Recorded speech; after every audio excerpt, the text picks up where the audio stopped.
పేరు విజయము. నేనొక ప్రవక్తిని. నా సహోదరుల పేరు మోషే, అహరోను.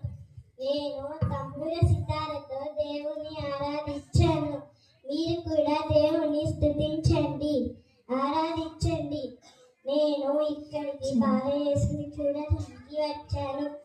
మీ అందరికీ హ్యాపీ క్రిస్మస్. చెప్పండి కదా మిరియామ్ గారి స్పెషల్గా మన కోసం డాన్స్